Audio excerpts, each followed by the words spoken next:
அம்மா செத்ததுக்கு, அப்பா என்னை விட்டு பிரிஞ்சு போனதுக்கு எல்லாத்துக்கும் காரணம் அந்த கண்ணனோட அப்பா சுந்தரம். அந்த ஆளோட சதியால தான் எங்க குடும்பமே சதறி போச்சு. எல்லா தப்பையும் அவங்க மேல வச்சுக்கிட்டு அந்த கண்ணை என்கிட்ட வந்து எங்கடா கண்ணப்பான்னு கேட்கிறான். விட மாட்டேன். இனிமே அவங்களை நிம்மதியா வாழ விட மாட்டேன்.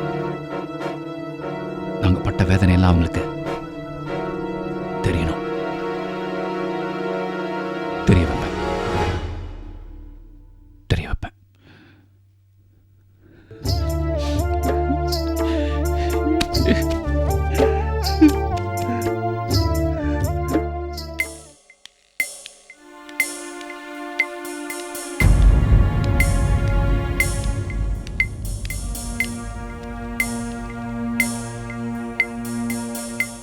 ஏண்டா, உன் தம்பி ஷியாம கடையில வேலை பார்க்க சொல்றியா இல்ல ஊரை சுத்த சொல்றியா?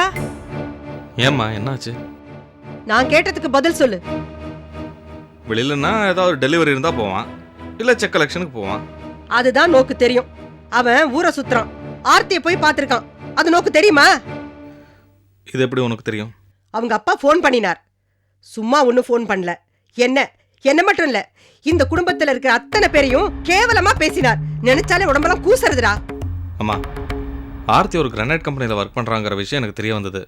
தெரிஞ்ச உடனே ஷாமை கூப்பிட்டு அடிக்கடி அவளை போய் பார்த்து பேசி சமாதானப்படுத்திடுவான்னு நான் தான் சொன்னேன். அதுக்கு என்ன இப்போ? ஓஹோ, இதுக்கெல்லாம் நீதான் காரணமா? ஏண்டா இப்படி என்ன அவமானப்படுத்துற? அப்புறம் என் வார்த்தைக்கு என்ன மதிப்பு இருக்கு? இப்போ என்ன நடந்துடுதுன்னு இப்படி சத்தம் போடுறேன்? ஆமா, நான் தான் சத்தம் போடுறேன். ஷாம் வந்தான், அவனண்ட கேட்டேன். என்னையே குறை சொல்றான். வார்த்தை தடிச்சு ஆத்த விட்டு துரை போயிட்டார். என்னது? ஷாம் வீட்டு விட்டு போயிட்டானா? ஆமாண்டா, துரை ஆத்த விட்டு போயிட்டார். அவனுக்கே அவ்வளவு வீம்பு இருந்தா அவனை பெத்த எனக்கு எவ்வளவு இருக்கும்? நான் அவனை கூப்பிடலையே, கூப்பிட மாட்டேன். எங்க போயிடுவான், வருவான். ஏமா இப்படி எல்லாருமே இமோஷனலாவே அலையறேள்? ஷாம் உனக்கு பையன், ஆர்த்தி உன் மாட்டு பொண்ணு. அரவணைச்சு போக வேண்டிய நீயே இப்படி எடுத்துரிஞ்சு பேசினா மத்தவளுக்கும் உனக்கும் என்னமா வித்தியாசம்? சரி, இப்போ அப்பாவை உங்ககிட்ட கோச்சிட்டு போயிட்டாருன்னா என்ன பண்ணுவேன்? போய் சமாதானப்படுத்துவியா இல்ல நேரா டிவோர்ஸ் கொடுத்துருவியா? கண்ணா, இப்படிதானே எல்லாருக்கும். உனக்கு ஒரு நியாயம், மத்தவளுக்கு ஒரு நியாயமா? ஏமா புரிஞ்சுக்க மாட்டேங்கிற? இல்ல, நான் நடந்ததை பத்தி கேட்டேன். அதுக்கு போய் இப்ப நீ எங்க போற? யாருக்கு போனு? ஷாமுக்கா? வேண்டாம், அவன் இப்ப மாமனார் ஆத்துல தான் இருப்பான். நீ ஃபோன் பண்ணா அவர் எடுப்பாரு. வீண் சச்சரவு தான் வரும். இப்போ ஒன்றும் வேண்டாம். நீ முகம் அலமிட்டு வா, நான் டிஃபன் எடுத்து வைக்கிறேன். வேண்டாம், எனக்கு பசிக்கல.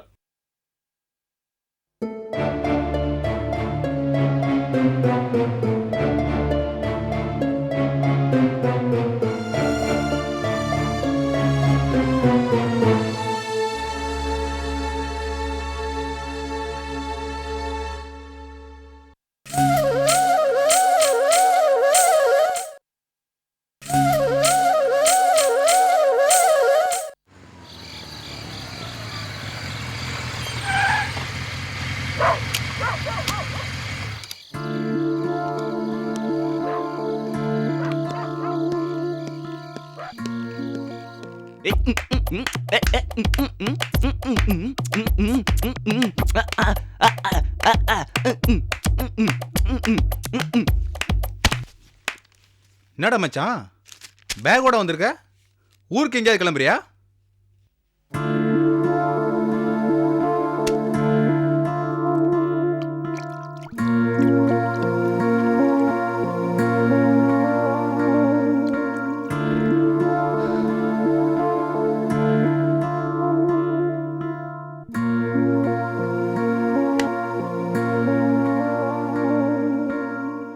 என்னடா பிரச்சனை?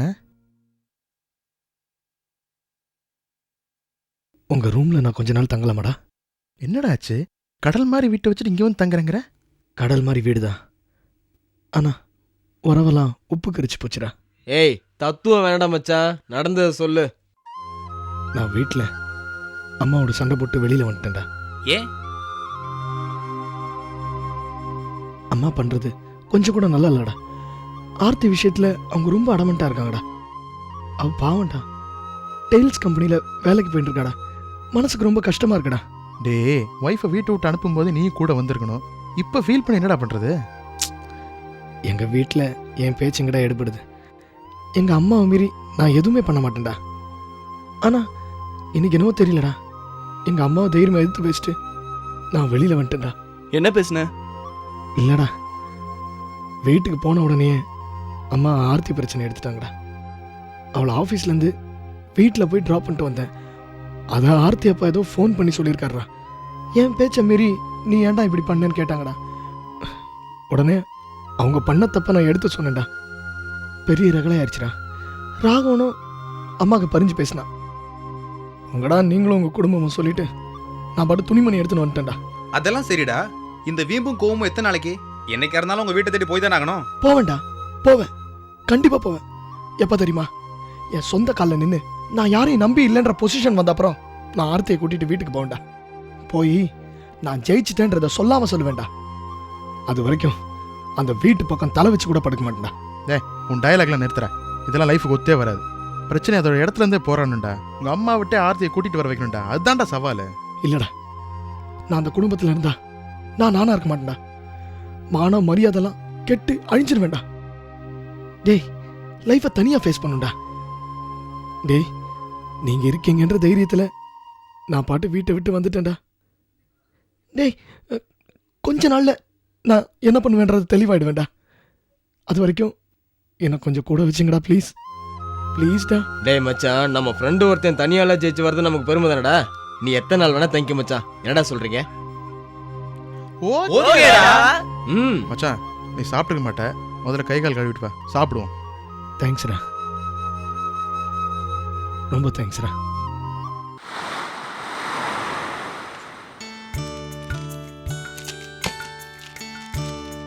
சார், மிஸ்டர் கண்ணன் வந்திருக்காரு. கண்ணனா? அந்த ராஜாவோட கேஸ் விஷயமா? ஓ, சரி சரி, வர சொல்லு. ஓகே சார், வாங்க sir. Good morning sir. Good morning Kannan, உட்காருங்க. தேங்க்யூ. உங்க மாப்பிள்ளையோட பேலை பத்தின விசாரிக்க வந்திருக்கீங்க? ஆமாம் சார். நம்பர் ஆயிடுச்சு. இன்னும் 2 நாளுக்குள்ள பெயில் கண்டிப்பா கிடைச்சிடும். கணேஷ், அந்த PWD ஃபைல் எடுத்துட்டு வா. இதோ சார். அப்புறம் இது இல்லப்பா, அந்த ரோஸ் கலர் ஃபைல் எடுத்துட்டு சரி வா. சார். கண்ணன், இந்த கேஸ்ல நீங்க இவ்வளவு அக்கறையா இருக்கீங்களே, இந்த விஷயம் பத்மநாபன் சாருக்கு தெரிஞ்சாதானே உங்களுக்குள்ள இருக்கிற கோபம் தீரும். எதுவுமே தெரியாம போனா என்ன பிரயோஜனம்? சார், இந்த கேஸ்னால எங்கள் 2 ஃபேமிலிக்குள்ள ஏகப்பட்ட சிக்கல். இதுக்கு ஒரே வழின்னா மாப்பிள்ளை வெளில வரணும். அவர் வெளில வந்துட்டா உட்காந்து பேசினாலே எல்லாம் சரியாயிடும். உங்களுக்குள்ள இருக்கிற விஷயம் அது உங்களுக்கு தான் தெரியும். என்னை பொறுத்த வரைக்கும் இந்த கேஸை நல்லபடியாக முடிச்சு கொடுக்குறேன். இன்னும் 2 நாள்ல ராஜா வெளியில வந்துருவாரு. அதுக்கு நான் கேரண்டி. சரிதானே? Thank you sir. Okay. கிளம்புறேன். வணக்கம் சார், இந்த ஃபைல் தானே? இதான்ப்பா. வீட்டில் எல்லாரையும் பார்த்துக்குங்க. உங்களை நம்பி தான் இருக்கேன். ஜாக்கிரதையா போயிட்டு வாங்க. சரி தம்பி, நான் கிளம்புறேன். அப்பா, என்னப்பா ராஜா, எப்படிப்பா இருக்க? இருக்கேன்பா.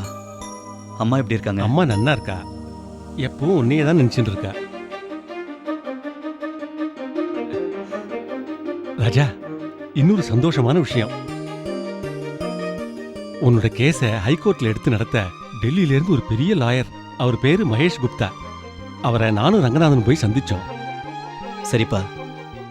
முதல்ல உன் கேஸ் எடுத்து நடத்துறதுக்கு 2 லட்சம் ரூபாய் கேட்டார். ஏன்பா, 2 லட்சம் ரூபாய்க்கு நாம எங்க போறது? அதான் யோசிச்சு சொல்றேன்னு சொல்லிட்டு வந்துட்டேன். ஆனா ஆண்டவன் நம்மளை கைவிடல. அவரே ஃபோன் பண்ணி கேஸ் டீட்டெயில ஃபுல்லா பார்த்துட்டு இதுல நியாயம் இருக்கு அப்படின்னு சொல்லி இந்த கேஸை நானே எடுத்து நடத்துறேன்னு சொல்லிட்டார். ஃபீஸ கூட கேஸ் முடிஞ்சதுக்கு அப்புறம் பார்க்கலான்னு சொன்னார். எனக்கு என்னவோ நீ கூடிய சீக்கிரம் வெளியில வந்துடுவேங்கிற நம்பிக்கை இப்போ வந்துடுத்து.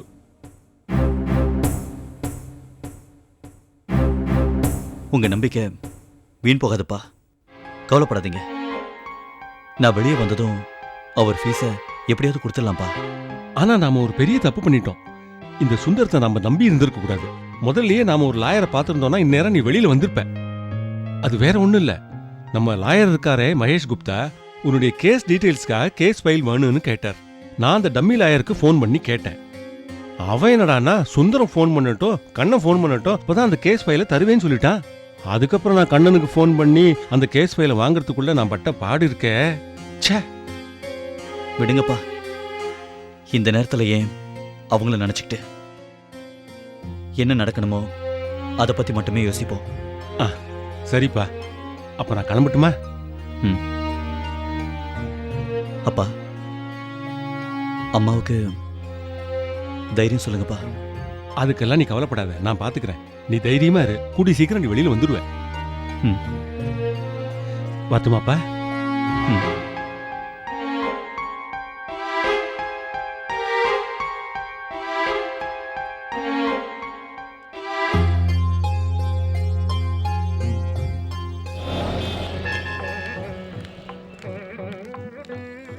அண்ணே, இது பதம் சரியா இருக்கான்னு பார்க்க சொன்னாரு. ராஜா போன் எடுப்பா. Hello, Surya sweets. கரெக்டா இருக்கு, ஏற்கனவே சொல்லு. சரிண்ணா. வணக்கண்ணே. வாங்க ராஜேஷ், எப்படி இருக்கீங்க? நல்லா இருக்கேன் அண்ணே. உங்களை பார்க்க ஷியாம் வந்திருக்கிறான். உங்ககிட்ட எதுவும் பேசணுமா?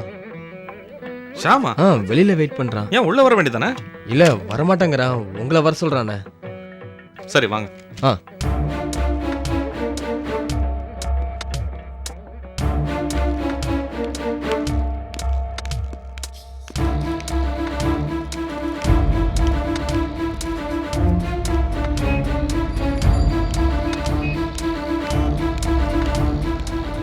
டேய் ஷாம், என்னடா இது மூணா மனுஷன் மாதிரி வெளில நின்று கூப்பிட்ற பழக்கம்? உள்ளவாடா. இல்லைண்ணா, நான் அந்த கடைக்குள்ளே வரதுக்கு கொஞ்சம் நாள் ஆகும். பெரிய வேதாந்தி மாதிரி பேசாத சிவா. இல்லைண்ணா, நான் சீரியஸாக தான் சொல்கிறேன். நான் இனிமேல் வீட்டுக்கு வரப்போறதில்ல, கடைக்கும் வரப்போறதில்ல. எப்போ நான் உங்களை மாதிரி ஒரு ஆளாகி காட்டுறேனோ அப்போ வரேன். என்னடா சொல்ற? ஆமாண்ணா, இதுக்கு மேலேயும் நம்ம வீட்டையும் நம்ம மனுஷாலையும் நம்பியிருந்தா என் மானம் மரியாதை எல்லாம் போயிடும். வேண்டாண்ணா, நான் தனியாக போகிறது எல்லாருக்குமே நல்லதுண்ணா. டேய், உனக்கு அம்மாவோட தானே பிரச்சனை? அம்மாவோட நான் பேசுகிறேன்டா. அது மட்டும் இல்லை, நீ வெளில போனதுலேருந்து அம்மாவும் வேதனையில் தான் இருக்கா. சின்ன பிரச்சனையை பெருசாக்காதடா. அண்ணா, இப்போ நான் வந்தேன் வையேன், ஒரு வாரமோ இல்லை ஒரு மாதமோ பிரச்சனை இல்லாமல் இருக்கும். அதுக்கப்புறம் அம்மா மறுபடியும் திடீர்னு ஏதாவது காரணம் கண்டுபிடிச்சு என்ன அவமானப்படுத்துவா. இதெல்லாம் தேவையா? வேண்டாண்ணா, நான் எப்போ சொந்தமாக பிஸ்னஸ் பண்ணி என் சொந்த காலில் நிற்கிறேனோ அதுக்கப்புறம் நானும் ஆர்த்தியும் ஆற்றுக்கு வரோம். இதை பாருடா, அப்பாவும் ஊரில் இல்லாத நேரத்தில் இதெல்லாம் தேவையா? ஏற்கனவே நம்ம குடும்பம் 1000 பிரச்சனைகளில் மூழ்கி இருக்கு. இப்போ இது வேறையா? சாரிண்ணா, என் முடிவை நான் மாற்றிக்கிற மாதிரி இல்லை. இன்னும் 2-3 நாளில் நான் என்ன பிஸ்னஸ் பண்ண போகிறேன்னு முடிவு பண்ணுவேன். அதை உங்ககிட்ட வந்து டிஸ்கஸ் பண்ண வருவேன். முடிஞ்சா ஹெல்ப் பண்ணு. வட போகலாம். சொல்ல மறந்துட்டேன். ஹோட்டல் சன் பார்க்கில் அதில் 20,000 rupees செக்கு கொடுக்கணும், அதை வாங்கிக்கோ. அதுக்கப்புறம் தங்கம் ஸ்டோர்ஸ், அங்கேயும் ஒரு 15,000 rupees செக்கு கொடுக்கணும், அதையும் வாங்கிக்கோ. வரேன், கூடிய சீக்கிரம் வந்து பார்க்குறேன். உட்காரேன்.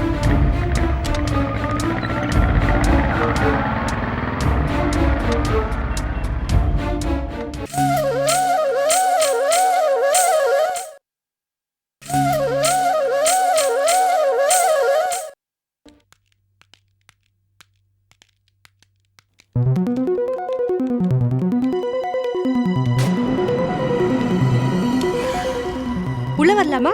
Come in. Hi Aarthi, what a surprise.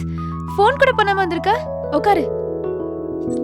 எப்படியோ ஆபீஸ்ல தான் இருப்பேன்னு தெரியும், அதான் ஃபோன் எதுக்கு பண்ணணும், நேர்லயே பார்த்து பேசிட்டு போலான்னு வந்தேன்.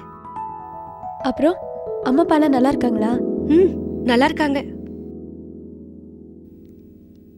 என்ன விஷயம் சொல்லு. ஒன்றும் இல்லை, ஒரு முக்கியமான விஷயம் பேசிட்டு போலான்னு தான். என்ன? ஷாம்க்கு வீட்டில் ஏதாவது பிரச்சனையா? இல்ல, ஏன் கேக்குறேன்னா, ஷாம் என்னை பார்க்கறதுக்காக ஆஃபீஸ்க்கு வந்திருந்தாரு. நான் அதை எங்க அப்பா கிட்ட சொன்னேன். உடனே அவர் அவங்க வீட்டுக்கு ஃபோன் பண்ணி அவங்க அம்மா கிட்ட ரொம்ப கோவமா பேசினாரு. அதனாலதான் ஷாமுக்கு ஏதாவது பிரச்சனை வந்திருக்குமோன்னு தெரிஞ்சுக்கதா கேக்குறேன். பிரச்சனைன்னு ஒன்றும் பெருசா சொல்ல முடியாது. அம்மா தான் கோமா ஷாம பேசிட்டாங்க. அவரும் அதுக்கு கோச்சுக்கிட்டு வீட்டை விட்டு வெளியே போயிட்டாரு.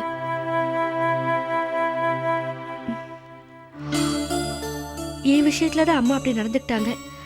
ஆனா ஷியாம் அவர் மகன் தானே, அவர்கிட்ட ஏன் அப்படி நடந்துக்கிட்டாங்க? நாங்க 2 பேரும் சந்தோஷமா இருக்கிறது அவங்களுக்கு பிடிக்கவே மாட்டேங்குது. ஏன் ஸ்ரீ, காதலிச்சு கல்யாணம் பண்ணிக்கிறது தப்பா? நீயே சொல்லு. இதுக்கு நான் என்ன பதில் சொல்றேன்னே தெரியல ஆர்த்தி. என்ன பொறுத்த வரைக்கும் அந்த வீட்டில் எல்லாரும் ஒன்னா சந்தோஷமா இருக்கணும்னு தான் ஆசைப்பட்டேன். சொல்லப்போனா ராகுனை நான் விரும்பி கல்யாணம் பண்ணிக்கிட்டதுக்கு அதுவும் ஒரு காரணம். நான் நினைச்சது எதுவுமே அங்க நடக்கல. ஆளுக்கு ஒரு பிரச்சனை. வீடே இப்ப அமைதியா என்னவோ போல இருக்கு. நீ சொல்றதெல்லாம் கரெக்ட் தான் ஸ்ரீ. ஆனா இதுக்கெல்லாம் காரணம் யாருன்னு உனக்கே தெரியும். அம்மாதான் தேவையே இல்லாம என்ன வெளியே அனுப்புனாங்க. நான் என்ன தப்பு பண்ணேன்னு சொல்லு.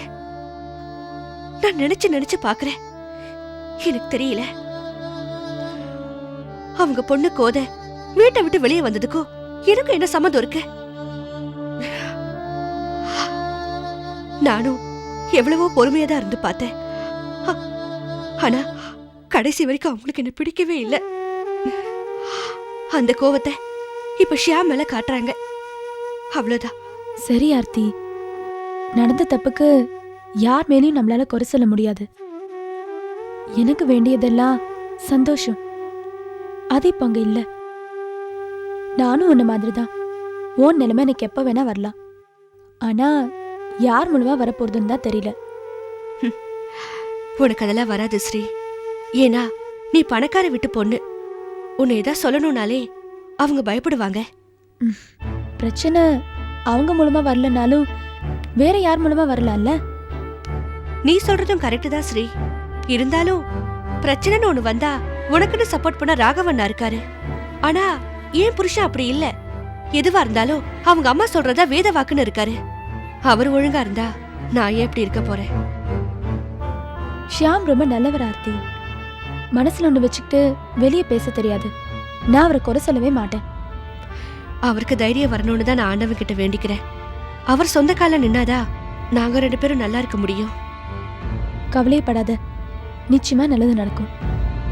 சரி ஸ்ரீ, எனக்கு ஆபீஸ்க்கு டைம் ஆச்சு, நான் கிளம்புறேன். சரி, பிரச்சனை ஒன்றும் பெருசா இருக்காது. ஷியாம பார்த்தா நான் ஃபோன் பண்ண சொல்றேன். சரி, நான் வரேன். ம்.